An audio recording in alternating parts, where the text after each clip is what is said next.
Hello and welcome to episode 2 of Chipping In on Fanatics TV. I'm one of your hosts, Ollie Silverton. I've been joined as ever by Ewan Porter. And let's get straight into it. How do you think last night went? First hit out for both of us in a while. Any feedback from the wife? Your child's at 18 months, so probably first few words. How do you think it went? Yeah, I think it went really well. Tommy was happy. He just wants his toys. We were watching it back, but no, he was more interested in truck, bus, and Brum Brum car. Big into Brum Brum car at the moment. But now, as far as the episode goes, I'm pretty pleased with it, to be honest. Absolutely. Me too. Truck also as a first word. That could be interesting in the playground, I imagine. Yeah. Truck, excavator, mixer. It doesn't come out exactly like that, but I think he's going through the phase that all boys do. Love it. Okay, we covered a lot of things last week, and in a certain order. I'm going to mix up the order this week. So we went, I think, DP World Tour, PGA, into a bit of other tours, live, and then news. I'm going to go, because in Australia, one of my favourite sayings, right, is the early crow. We had an early crow moment on Thursday night when I think we got a text, hope you got on Corey Lamb, as he's leading in Australia, 7 under. He was your tip. I think I found $34 he was going. Talk us through that event, because also what a dramatic ending it was with Tyler McCumber. A dramatic ending, and it was a wild week down there at Moonah Links in Victoria. Corey Lamb was actually second with 2 holes to play. Unfortunately, he bogeyed the last 2 holes. I know you and others probably thought I was nuts choosing him last week, but he displayed form, and it showed. Anthony Quayle last week finished 3rd. He copped a 7-shot penalty. Have you ever heard of a 7-shot penalty in the world of golf? So in the first round, he was taking preferred lies for the front 9 when it wasn't preferred lies. And then he admitted to his playing partner, he said, I thought it was preferred lies. And they figured out that it was 4 times on the front 9 that he'd taken preferred lies when he shouldn't have. So on the first 3 occasions, apparently it's a 2-shot penalty, and then after that is a 1-shot penalty every time. So hence the 4 times he did it, added up to 7 strokes. And he only finished 3 shots out of the playoff. So really, he should have won by 4 shots, but finished 3rd like he did at the Australian PGA a few weeks ago. I've never come across that at all. I mean, are you that far away from your playing partner that you don't see them pick up the ball and be like, hey, mate, what are you doing? So if you don't know, preferred lies, if it's bad conditions, you've got mud on your ball, sometimes they allow where you can pick it up, clean it, put it down. It negates any course records because it's like basically firing darts. But that's right. Well, I think it had been preferred lies at the Australian PGA Championship, the Australian Open. We've had so much rain in general here in Australia lately that I think he just naturally thought, obviously incorrectly, thought it was preferred lies, and a fair comeback, to be honest. Yeah, to come 3rd. Absolutely. And then at the end, we're talking about close encounters. Another American. The Americans are going well on these overseas tours. Tyler McCumber. Weird social media from AusPGA, whoever it was that put it up, was like this close to a playoff, where on the last, it's a par 5. He's got a pin high for a chip for eagle to win it. Yeah. And I'm thinking that's the birdie. That's exactly what I thought. And he misses that for the win, and he's got a 2 foot for the playoff, and then he misses a 2-foot putt. It was brutal. And he's got an interesting story, Tyler McCumber. Played the PGA Tour just a few years ago. Prior to that, he'd given up golf for a while and just went backpacking and camping and surfing, and did the same thing after playing on the PGA Tour. And now he's back again. Obviously, the break has done him well. Yeah, absolutely. It has done him well. As you say, those windy conditions were wild. Do you have any memory when you obviously played down there but is there any events where it just feels it's brutal? I remember a few weeks ago I played at New South Wales. Sort of a 7-club wind. You're like smoking a drive 180 but hitting 9-iron 280. Yeah, it's bonkers. I didn't play, but the 2009 Australian Open there at New South Wales Golf Club, they had to call it off for wind in the second day, and it's not the first time that they've done it there. But I remember a practice round from that Australian Open in 2009, and 2 or 3 of my friends were in front of the 13th green, a par 4 with an elevated green. It's got that rise just before the green. They teed up pitching wedges and 9-irons and hit the ball as hard as they could into the wind, and the ball went 50, 60 yards behind them. The ball got up in the air and went 50, 60 yards backwards. Absolutely nuts. How good. It's a very enjoyable course. Actually, we'll get a bit later. We've got things we love, things we hate, and a little segment in golf. We'll do one each week. But before we go on that, was New South Wales where you had your infamous Twitter run-in with the socks? Was that New South Wales? People thought it was. No, it wasn't. No, I actually... People who know the story, they know the club, but I've actually... I've never mentioned the club where it was publicly. Refresh viewers for the to remind them what happened on Twitter a few years back now, right? Yeah, October 2020. I turned up to. Am I going to? Should I announce the golf club? You've never done it before. Why not? We're not joining, are we? I turned up to Pennant Hills Golf Club in Sydney's West, and I had black socks and black shoes on. I just didn't think twice about it. I'd done it elsewhere around the world, and went to play golf, and the pro was nice about it. He said, "Look, you can't play in black socks, black shoes." And I said, "Look, that's fine." But they wanted me to pay $25 for a pair of club socks that were calf length, and they were white. They just didn't match the black shoes that I had, and I wasn't prepared to, rightly or wrongly, I wasn't prepared to pay that to go and play. Anyway, they let me go and play in black socks, black shoes. They did. Okay. So I went and played. Then I got on Twitter that night and I said, unnamed club, this is what happened today. What's everyone's thoughts? And anyway, it turned into this big thing where people thought I should have read the rules beforehand, and other people thought it was archaic rules. And then the next day, my friend who invited me out there called me and said that because a couple of Pennant Hills members had commented on it on Twitter, that the general manager of Pennant Hills thought I brought the club into disrepute. So therefore, I was banned from Pennant Hills Golf Club. And then I banned indefinitely. Wow. So which I've now been back there and played a few times. But that second night, I got on Twitter and did a video and mentioned what had happened that day, and again didn't mention the club. And then US Golf Digest ended up doing a story on it. Phil Mickelson commented on it. It was the same week as Tyrrell Hatton and Hoodiegate, so it became this big clothing thing where golfers, were the golf rules being too archaic. And to be fair, a few clubs after that here in Australia certainly made changes to their. Royal Melbourne was one of them. New South Wales was actually another, where you could wear black socks, or you could wear whatever colour socks your shoes were. You can wear cargo shorts. You can have tattoos at Royal Melbourne now. All of this stuff you couldn't pre-COVID. Yeah, right. So progressive. Is like the fashion thing. Let's go on to fashion, because one thing that hasn't changed, the order has changed, which we're going, is the outfits. You've still gone the lovely Tanimal. Was it a little mock tiger number? Yeah, a little mock neck. These were popular back in the 2000s, but why not bring it back now? Exactly right. And I've gone for the ridiculous shirt combo. This is flammable from Kambaku in South Africa, which we'll get to shortly, and the swimmers, which are grey, just golf swimmers. This is more what I expected last week. I like it. I know. I was nervous. But that is the funny thing, right, with outfits in golf. You can't wear, and like the pros are wearing the hoodies, Eric Van Rooyen trackies like cut off at the bottom, and I can wear this, which is like an eyesore. Like, let's be honest, people cry, babies, awful, walking by, and that's play on. That's like absolutely fine. How good. It is a ridiculous part of golf, right? It is. Do they not cry in general, or is it only when you've got that? Yeah, good point. Well, mate, I'm, as you know, not a father. All right, so that's Oz side of things. Who ended up getting that done, and then Corey Crawford, and a great story too, because he'd been out with back injuries and other injuries for just over a year, and his girlfriend is Linnea Strom, who won on the LPGA Tour this year as well. There you go. Yeah, so good story. I don't know if you ever dated other professionals when you were touring, but I don't get how that works, because you look at schedules, and I just remember that Rory story, right? He was with Wozniacki, that's different sports, but still pros. And what they basically dated for a while. Then he posted his first few wedding invites and then broke it off over text. Yeah. Basically, like sent like Tiger, come to my wedding, and then Tiger, it's off. Yeah. Oh gosh. Well, what about Jared Felton and Hannah Green? They've been married for 12 months now, and I mean they've been dating since they were kids back in WA. But Jared's played the Asian Tour, the Challenge Tour. Hannah's been on the LPGA Tour. They play all over the world. They must see each other 10 weeks a year. Maybe that's the recipe. Maybe. This is now becoming a golf dating show.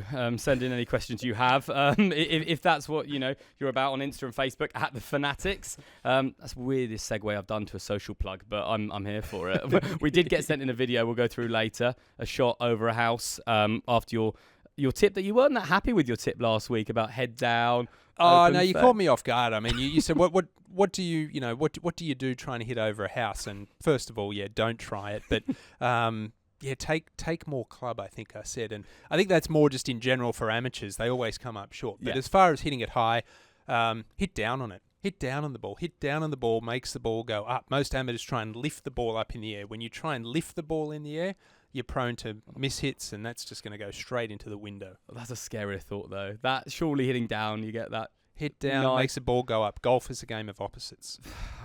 Okay. So if you go in going, I'm really good at golf, you're going to have a shit round. Got it. Perfect. Let's go on to the PGA Tour because...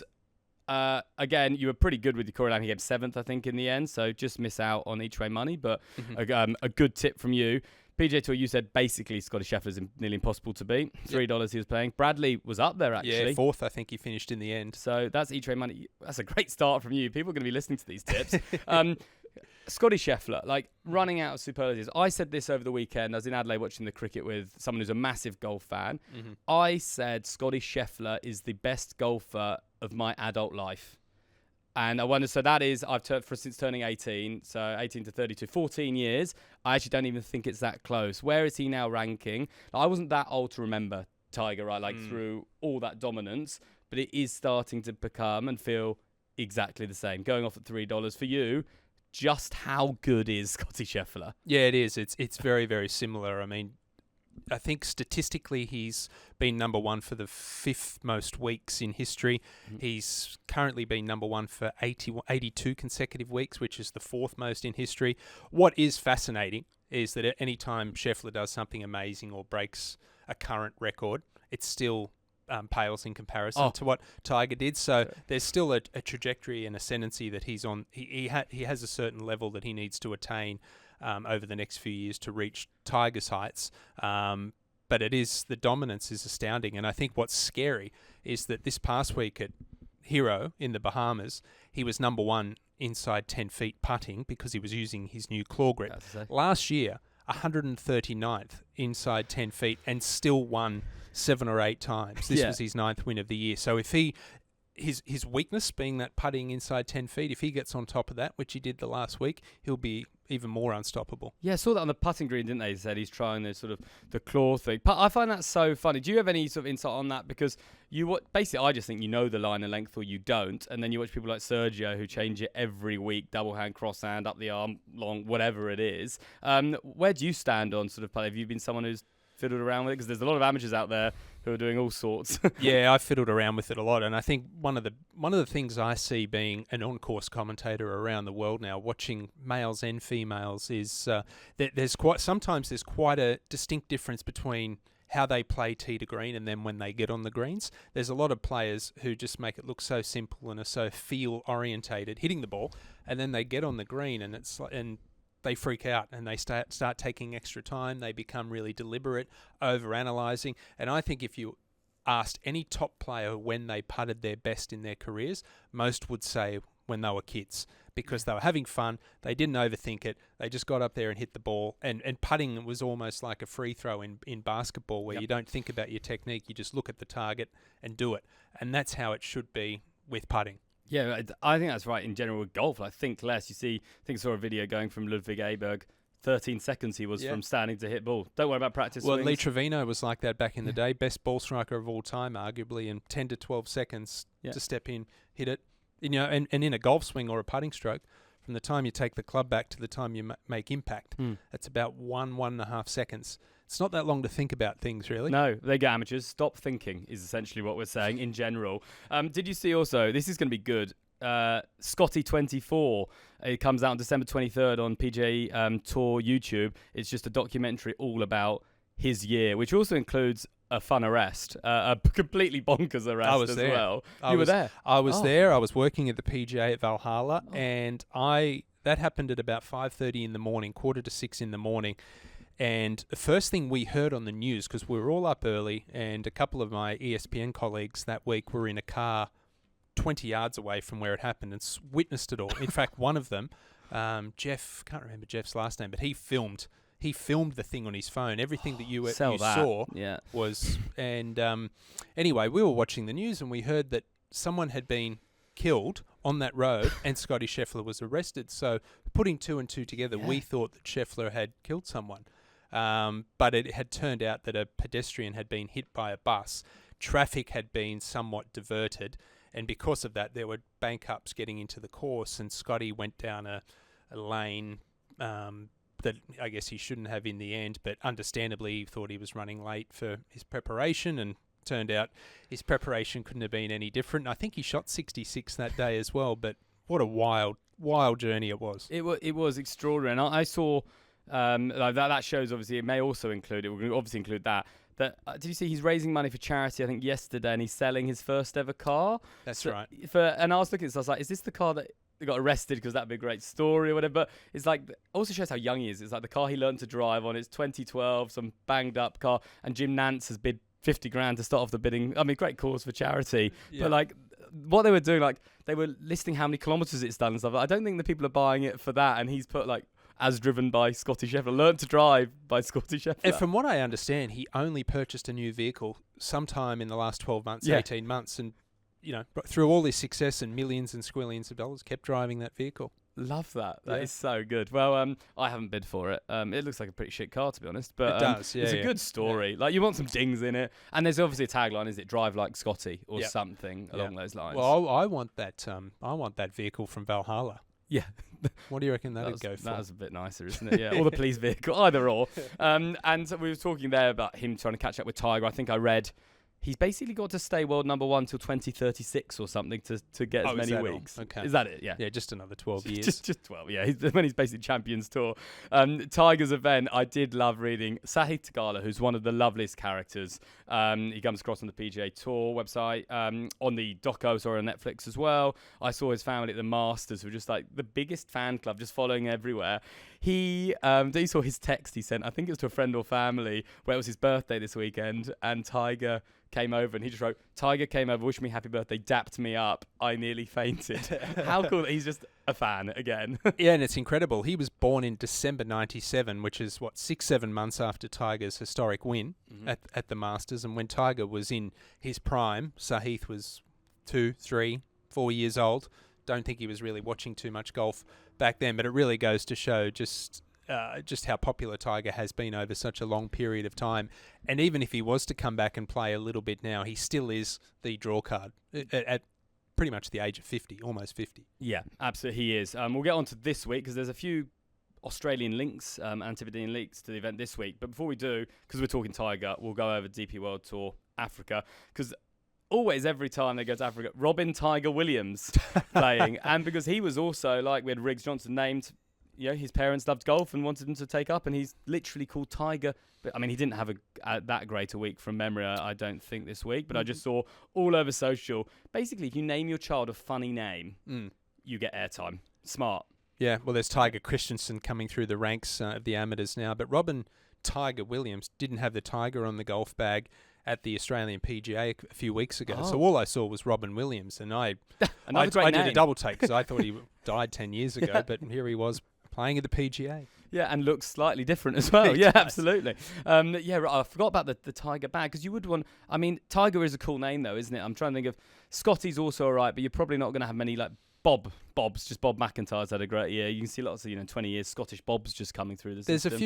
There's a few animals out there, isn't there? Lion Higo came through our Next Gen Amateur Tour that I run here in Australia. She just played college golf at Pepperdine. She's gone to Japanese Q-School this week. There you go. Jack Nicklaus was the bear. There's a shark. Yeah, some good lion. Well, we're talking lion and tiger, the big five, because they're in Africa. Yes. Lion, I mean, you can't really call anyone hippo, can you? You're asking for bullying throughout all of it. Rhino and hippo. I remember Ian Woosnam and Greg Chalmers used hippo golf clubs. But hippo, or what's the other? Rhino.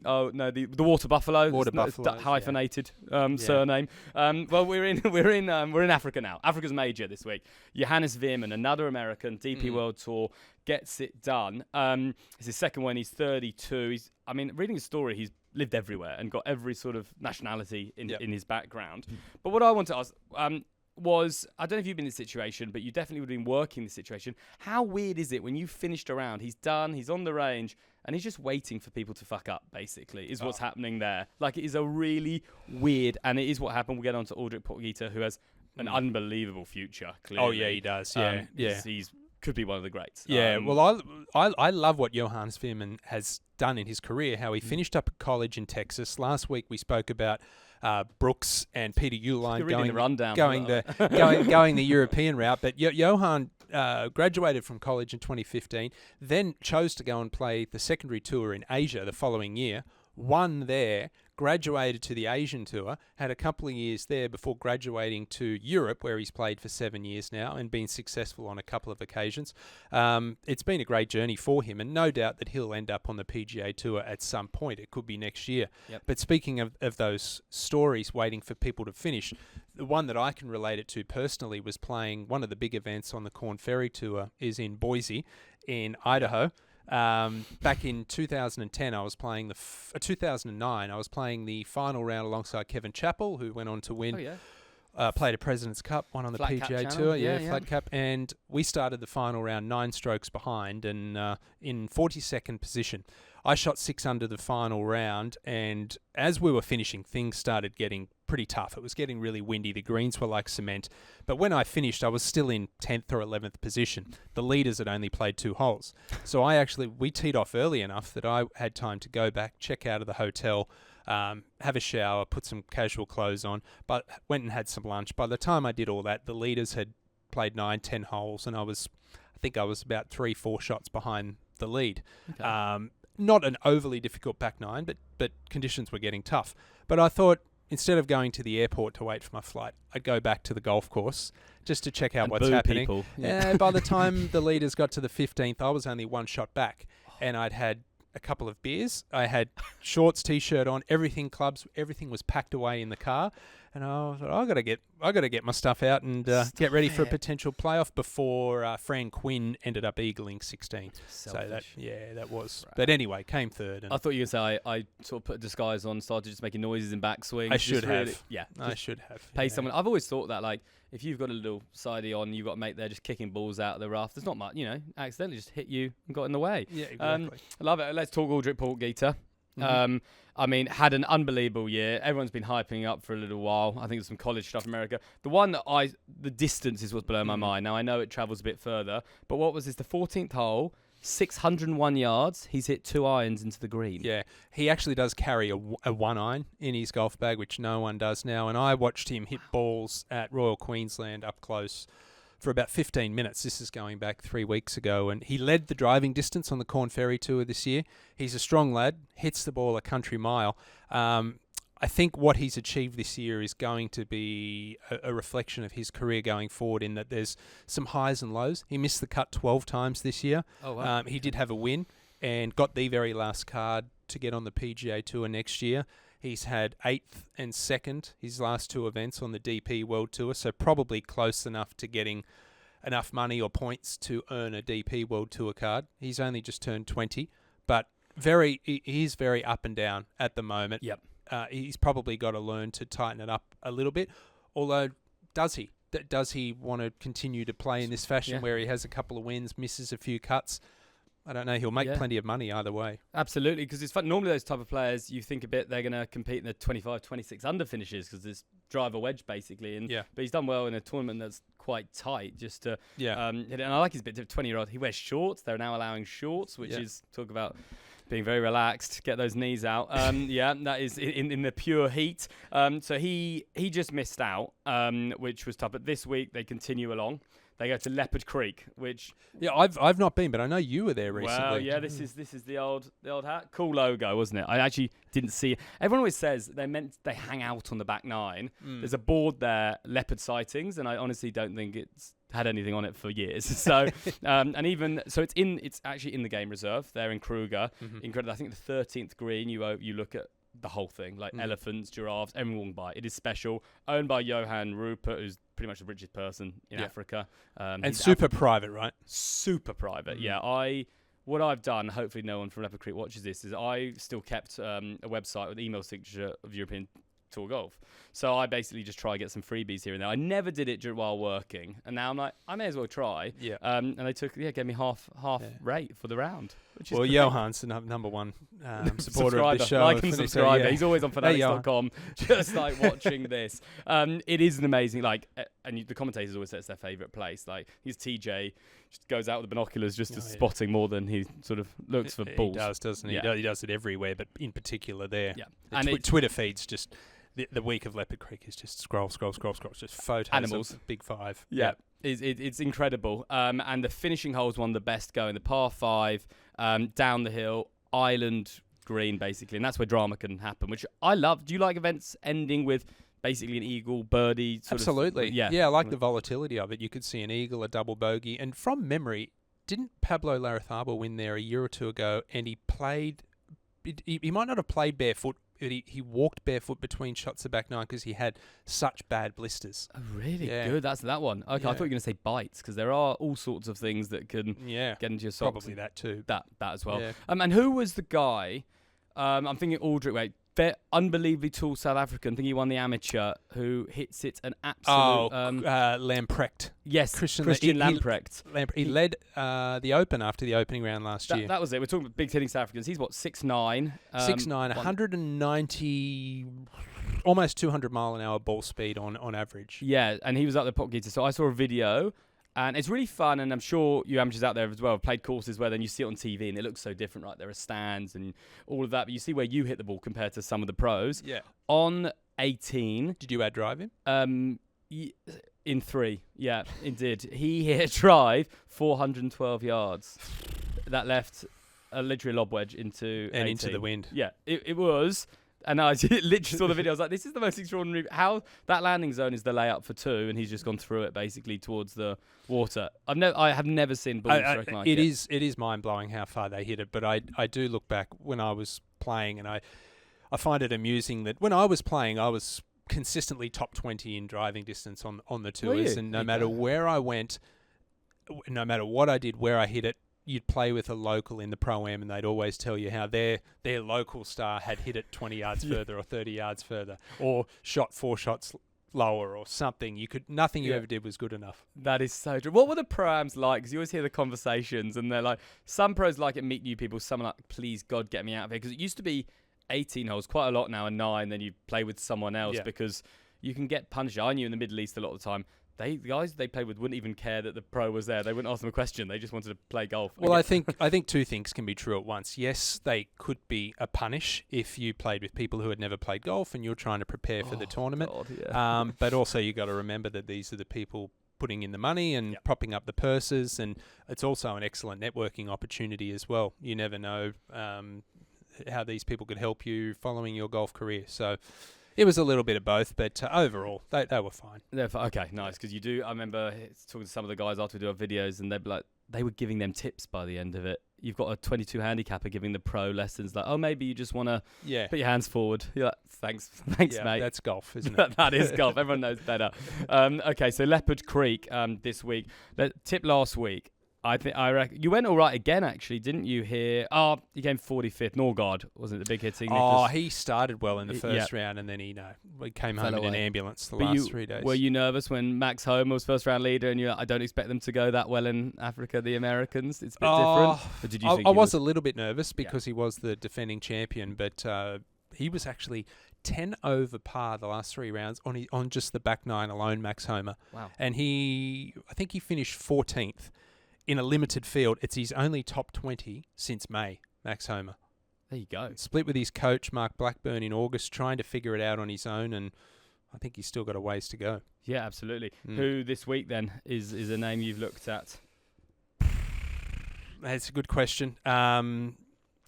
I don't really have a standout, but if I'm going to group them together, historically, these tournaments in South Africa have produced a lot of local winners. Absolutely. And I'm going to go with... who am I going to go with? I'm going to go with Tristan Lawrence. I think Tristan Lawrence was close to winning Race to Dubai last year. Obviously had a chance at the end, and it wouldn't surprise me if a South African who doesn't have status on tour wins this week and earns themselves a DP World Tour card like Elvis Smiley did. Yep. But I think Lawrence, he almost won the Open Championship this year. It's just been a phenomenal last couple of years, and he'd have to be one of the favourites. Yeah, he is. Yeah, he's there, $13. And he's at this weird connection. Remember, we're doing the tips betting podcast, the DP World Tour. Altitude, like Cron. He's had every time he's basically played altitude, he's gone pretty well. Well, there you go. He's going to win it for sure. So there you go. I'll go Charles. 23s he is. Charles Schwartzel won here before. Yeah. I know he's not in much form, but just class is permanent. He's going to be one of the greatest trivia questions in history going forward. Who won? I've just given you the answer, but who won the first ever live event? It Charles was in the Schwartzel. UK. Yeah, a lot of people won't know that. That is a good trivia question, yeah. And obviously that's right up there with his Masters. Obviously the first ever. Well, I mean, as far financially, I think it's triple that. Yeah, that is true. Okay, perfect. That's covered off some DP World Tour stuff. Apart from the one name, I think some people went under the radar a bit. Jesper Svensson, sorry. Oh, yeah. Winning What a year. Sir Henry Cotton Rookie of the Year. How good's he? We're talking about potentials. We've got Potgieter and stuff. Where's Svensson going to sort of come in? Well, do you call a 27-year-old a late bloomer? I'm not sure. But the fact he'd had 3 seasons on the Challenge Tour before coming out to the DP World Tour doesn't really sound like someone who's going to set the world on fire. And then he had a win and 3 runner-ups and shot 65 or better on 5 different occasions throughout the year. Just an incredible first year when you're getting to know all the golf courses. Yeah, absolutely. What I think amateurs are hearing here is there's hope at 27. So I'm 32. You think I could still? Champions Tour, you've got 18 years. Got 18 years for it. Now, are there any stories like that you play with or guys who seriously took to it late? I always remember Tong Chai JD where he was a Thai paratrooper. They always love bringing that till about 30, and then he just... Yeah, it's more old school. There was a guy called Alan Doyle who dominated on the Champions Tour maybe 15, 20 years ago. He didn't really take up golf properly till he was in his 40s. But you don't hear too much of that anymore. I mean, I started playing golf when I was 10 or 11. That's considered seriously late now. I mean, all these kids are swinging clubs at 2 or 3 years old. Yeah. Greg Norman started when he was 16. Okay, 16 though, it's still not quite. Yeah, I've a few times you put your name on a tee sheet and you see like a 14-year-old off +2. Yeah. You think, what am I doing? Yeah, you're sort of behind the 8 ball, aren't you? just a touch. But that's why we love it, handicaps. I beat that 14-year-old and I let him know and I took his money. So it was great. PGA Tour, we didn't get this week. There's some Aussie, as I mentioned, some Antipodean themes. The first one is the Grant Thornton Invitational in Naples. You spent some time in Florida, obviously. Yep. Last year's winners, Lydia Ko from New Zealand and Jason Day. What can we expect from this event? If sort of similar setup? Yeah, I love the format. It was sort of getting a bit stale before they changed it last year. And then Lydia Ko, what a year she has had. In the space of 3 weeks, she won the Open Championship at St Andrews, the Women's Open, and then an Olympic gold medal as well in France, and then entered the World Golf Hall of Fame. Incredible year, lovely person as well. Jason Day, was great to see him back on our shores a few weeks ago. Gets a hard time from the Aussie fans, and I guess it's justified. He hadn't been home for 7 years, but great guy, Jason. And then Tony Finau, Nelly Korda. Well, that's going to be, I think they've got to be favourites, that pair. And then Ricky Fowler, Lexi Thompson. Lexi has just retired from full-time golf on the LPGA Tour. Yes. It will be interesting to see where her journey goes. She's still only 29, even though she's been out there for 29 years, it seems. But a great event. I love that they've changed up that format. Yeah, absolutely. I was looking at that because I was thinking surely Finau Korda favourites, they're $7. It's actually Titikul and Kim who are the favourites. But I'm only guessing that's because there's a bit going on in Finau's head. Last week we were signing him off to Live and he's come out and gone, I'm not going to Live. This is the second or third time this has happened with Tony. Yeah. Any insight? What is going on there? Is he just getting a few more dollars, the old... Yeah, maybe, and he just, I don't know. I wouldn't accuse him of loving the attention because he's a pretty laid-back character, but he's been out injured as well, so I don't know how rusty he'll be, how sharp he'll be. That pair of Tom Kim and Gino Tidikin will be a dangerous one too. Gino's had something ridiculous like 43 or 45 top 10s in the last 3 years. It's significantly more than the next player. Has won 4 or 5 times. And again, those girls, having been out there commentating on the LPGA Tour, they're all so approachable. Yeah. Not nice. As many prima donnas out there as the men. No, absolutely not. That's very true. Tom Kim's good fun, isn't it? Some people he rubs up the wrong way because he's competitive. We saw all that last year. But his very close friendship with Scottie Scheffler as well. He seems like a really fun character, good for the game of golf, basically. Yeah, I agree. And then I had the chance to watch him in New Zealand when he was only 16 or 17 years old, and people were saying he was the next big thing. And I remember watching him hit the ball and thinking, It's not that. It's nothing flash. Yeah. It goes to show how much I know. But no, obviously he gets the most out of his game. He is a great character. I thought it was interesting at the President's Cup when he was riling up the Americans and he was playing against Scottie Scheffler and using some gamesmanship on them. And then, fair play to Scheffler. When he was interviewed after it, he said, well, it's nothing different to what we do at home in Dallas, where Tom Kim lives now as well. And smack talking. What was it? The pointing down, wasn't it? That the celebration that he was something, doing. Yeah, something along he those hold out lines. that ridiculous one from the bunker when That's it was right. over. Yeah. Big fan of him. Lydia Ko, speaking of favourite, when you're not involved as a presenter or awkward moments are incredible. And this year I think she gave one the all time. I can't remember the reporter. Jerry Foltz before he went to live. Was that the? Yeah. I know where you're going. So it's like I wouldn't know how you would have reacted. So if you don't know, Lydia Ko basically had a bad day, and Jerry said, what went wrong? It just didn't seem a bit lethargic. She basically said, oh, it's my time of the month, Jerry. And sometimes, the female body doesn't react well to golf. And he just stood there like, okay, thanks, back to you in the studio, basically. Had no retort to it. Like, incredible, but it's true. Like, it's something you don't always take in. If you're interviewing a player, there's a delicate balance. You need to have a skill of being able to listen to the answer whilst also knowing what you want to ask next. Yeah. And I don't think that would have ever come into my mind that I was going to get that for an answer. But to be fair, it's a real answer. Like, it's something that we don't know about. We don't have to ever think about. But Jerry's probably not going, tell me about it, girl. This is elaborate. Please elaborate. Please elaborate. My wife as well. Oh, it's a bad month. Perfect. And then the other event is Pga Tour Q-School. Mm-hmm.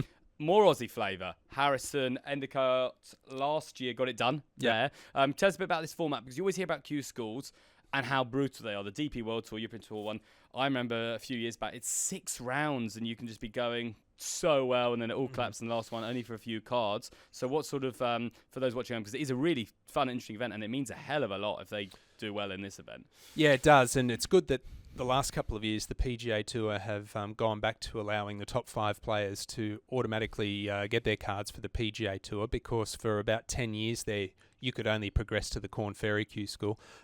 There's been books written about Q-School. John Feinstein wrote one, I think, based on the 2005 version. It's a great read, Tales from Q-School. And I have played 3 or 4 final stage of Q-Schools myself in America, and actually back in 2009, in Florida, I was paired alongside Jesper Parnevik the first 2 days.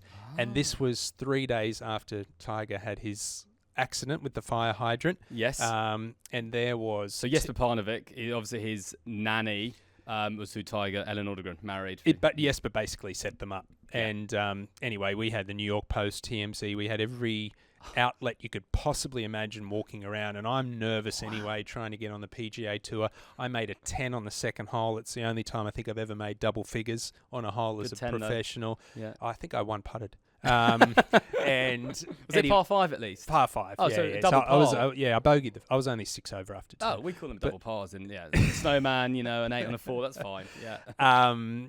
But yeah, look, going back to the Q, I love the fact that you can get to the tour from it. There's been so much drama in years gone by. I did enjoy it when there were 20 or 25 cards on offer. But it definitely needs to be televised. I don't believe the European one was. I don't believe this one is. It should be. It's great theatre. It's great drama. At least a documentary, something around Q-School. It's fantastic. Totally. I had some friends back in the Challenge Tour who did do that, and it became, but its own show, not live. It was a documentary following 4 or 5 stories.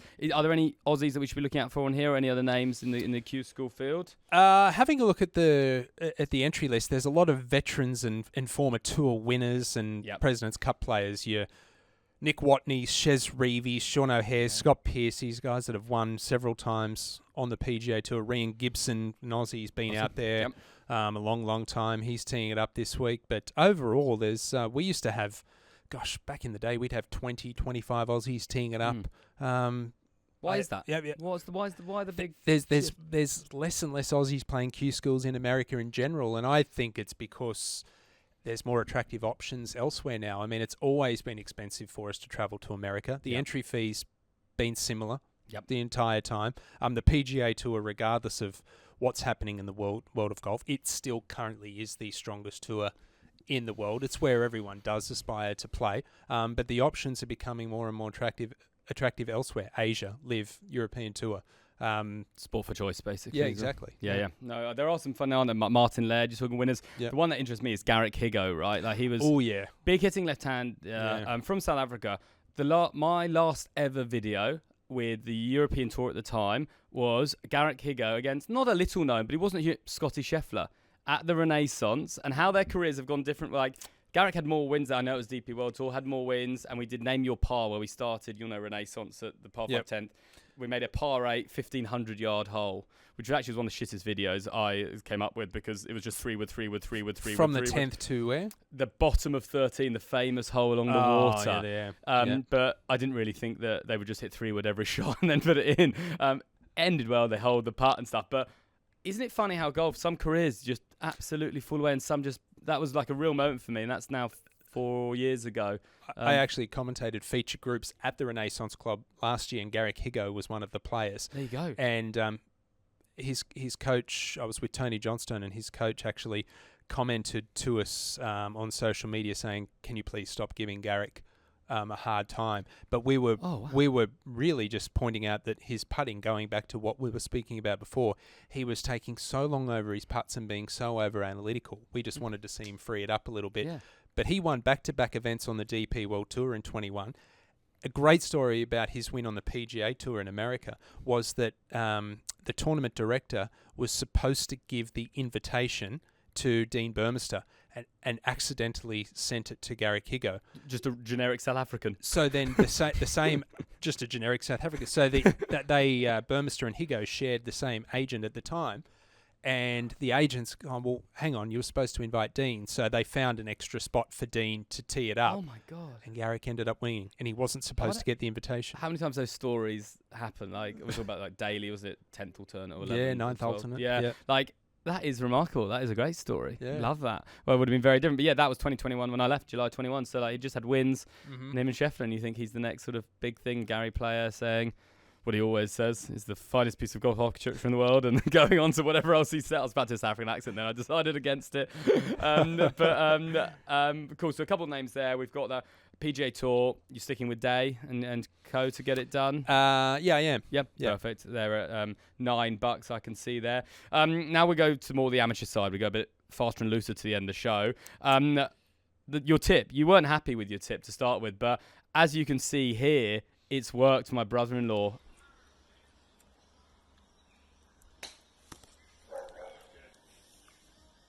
Oh my God! What a shot! I didn't get told how many takes it was, but looking at that swing, how many are you predicting? Because there's a man filming, a friend, filming the whole thing, and you've got to be a good friend to do that for a while. Let's call it first take, because there's a lot of lucky hole-in-ones out there, so let's call it first take just to make your brother-in-law sound better. But off the concrete, into the bucket, and the ball to stay in the bucket as well. How did it not ricochet it out and end up 30 yards away? I mean, just the whole thing is phenomenal. And you're making it's his wedding this weekend, and he's going to play this in the big screen. This will be the speech. He couldn't have picked a harder lie off concrete as well. Yeah. And I play a lot with him. phenomenal. He's really shithouse. So I think, and I don't know if he's getting good with AI or something VR, because like he hasn't done that. Like, there'll be an inquiry, There has to be investigation. Yeah, do it again. Do it again, son. This time we're looking slightly different in terms of tips. It's Christmas time. So this week, we have different things each week. Next week, we're going to look at Christmas stocking fillers, the worst and best gadgets you can give to your friend, partner, whatever, because there are some very amusing ones out there. But this one is people wondering how to spare, what to get, partners. This might be a social clip, is golf trips. Because they're, for me, what I love about golf. Each week we're doing what we hate and love about golf. I'm doing love this week. It's those trips away. Did Adelaide this weekend. That was for cricket, but I have done it for golf, and I might do it for Liv, a lovely Valentine's Day trip. So golf trips for me. So that is my love that I'm putting forward. But you said you've got a bit of a tip sort of thing of where to go. What would be a good one when people are planning their 2025 holidays and got a bit of money to spend? Let's give our friends across the ditch some love over in New Zealand. This time last year, I was actually in Queenstown for my sister-in-law's wedding, and took my clubs over, as you do, and the golf courses there are phenomenal. I know you have a trip planned as well in a month or two, and it's not just for the boys, it's for everyone over there. I mean, it's endless activities. The golf courses, you've got Queenstown, Millbrook, Jacks Point, the Hills, Arrowtown, all within about a 10, 15-minute radius, and the views are second to none. Yep. I actually think for a great business idea, if anyone's watching, I think it's a perfect destination for a Topgolf. They don't have a Topgolf in New Zealand. They don't have a driving range in general in Queenstown. Wow. I think there's a crappy little one near the airport that no one uses, but it's a perfect destination for for Topgolf. Are they still owned by Callaway? No, Callaway sold them back. That's right. They? Yeah. God, they'll be watching. You want in? I'm in. Fine. I've got. What are we getting for this? No, this is for the love of it. I'm in. I'm absolutely in. Perfect. And I like this segment, right? Because we're with fanatics who are for like Aussie and GX sports fans all over who travel. You know, the party people that do merchandise as well. So you can get the great tour kits and everything like that. We could start our own fanatics golf tours. I mean, I would be happy to host. Obviously, you could play because you could actually do coaching. We just go around. Well, I pretend to play. I don't know how happy the pundits would be that you'd be leading the tour group. But no, I'd put in some activities. I think I'm talking Ferg Burger, the greatest burger going. Oh, still queues at like 4 a.m. for that. 4 a.m., 5 a.m. Yep. Yeah. And what's the There's night? Ferg Bakery next to it. Oh yes. Yeah, and the nightclub with the bucking bronco in it, rodeos or something. I know there's Altitude Bar. It's Mike Tyndall's infamous. Yes, alleged dwarf tossing. Yeah, that's it. Yeah. It wasn't that alleged. Over 100 bars there in Queenstown. Yeah, there's 3 or 4 streets. There's over 100. There's only 100 people. That's one. There's 104, I think. 104. They all own a bar. That is great. Well, yeah, as you say, I'm going 5 weeks, so I can report back.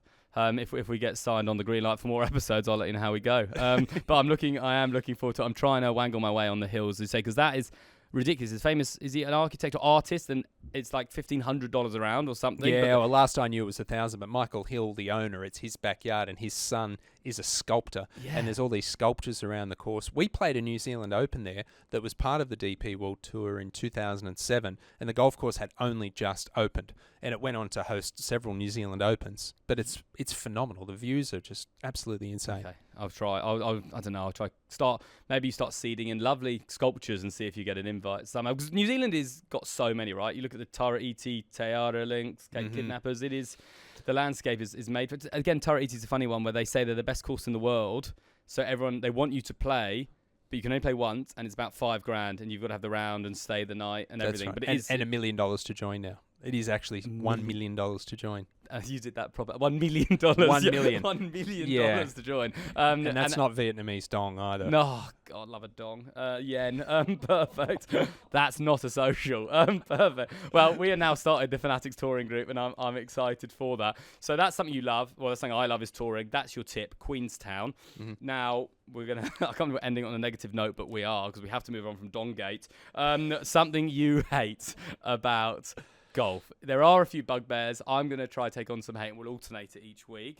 But there's something that's grinding your gears at the moment. Let's get it off the chest. Yeah, well, look, this week we had the Saudi International on the Asian Tour, and it was the culmination of their international series for the year. They have 10 designated events on the international series throughout the year. It was a great finish. Joaquin Niemann defeated Cam Smith in a playoff, but Joaquin Niemann only played 2 of the 10 events for the year in the international series. Yep. And because this Saudi event is worth 4 or 5 times the points and the money that the others were, well, essentially whoever was going to win that was going to win the international series and therefore get the promotion to LIV for 2025. So Joaquin Niemann's already on LIV. They didn't then give that card to the next player. They just said, well, we're not giving one this year.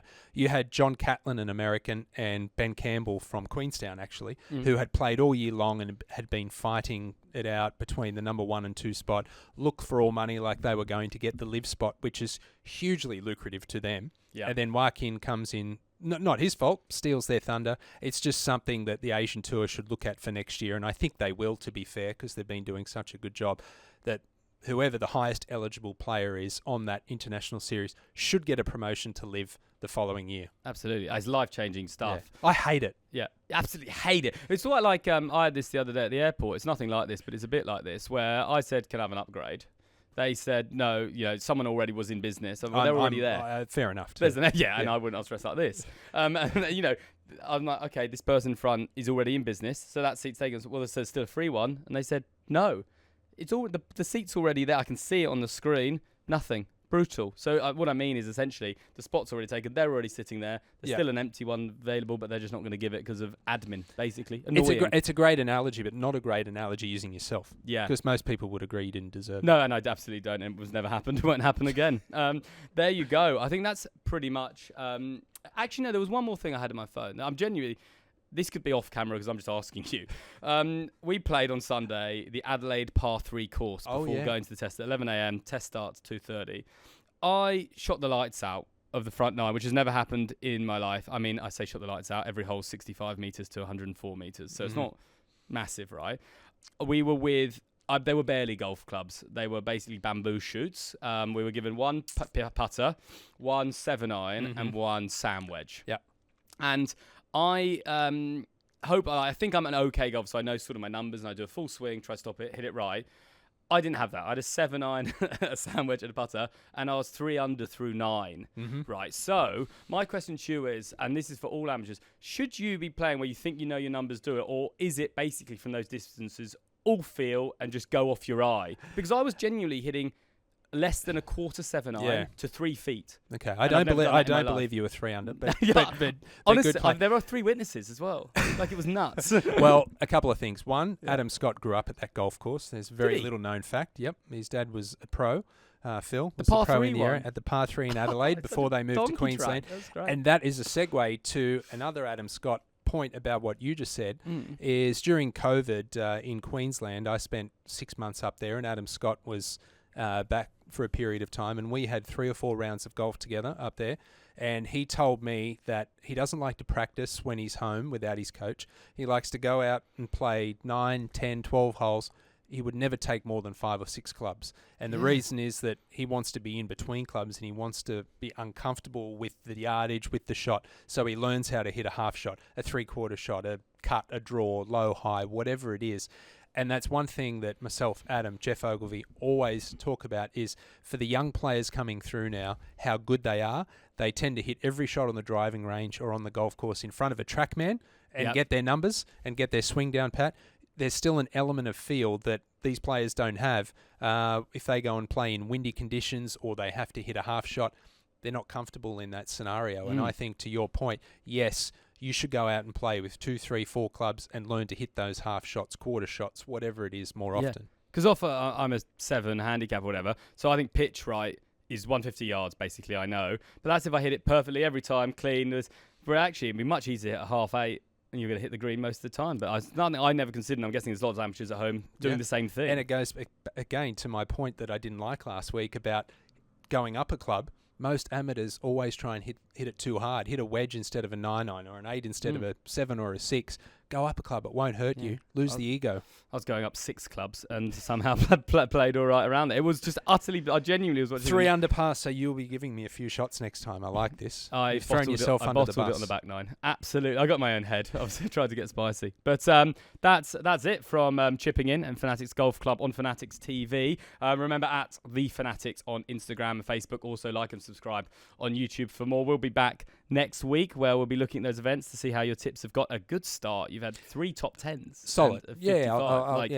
I'll take it. I mean, it's kind of like being a golfer, right? If you don't win, you're kind of not happy. And I was following those scores, and well, overall, it's not a bad start. Okay, well, I'll be following you again. Anyway, thanks for checking in. We look forward to catching up next week. Thanks for watching Chipping In on Fanatics TV. Remember to like, subscribe, and we'll see you next time.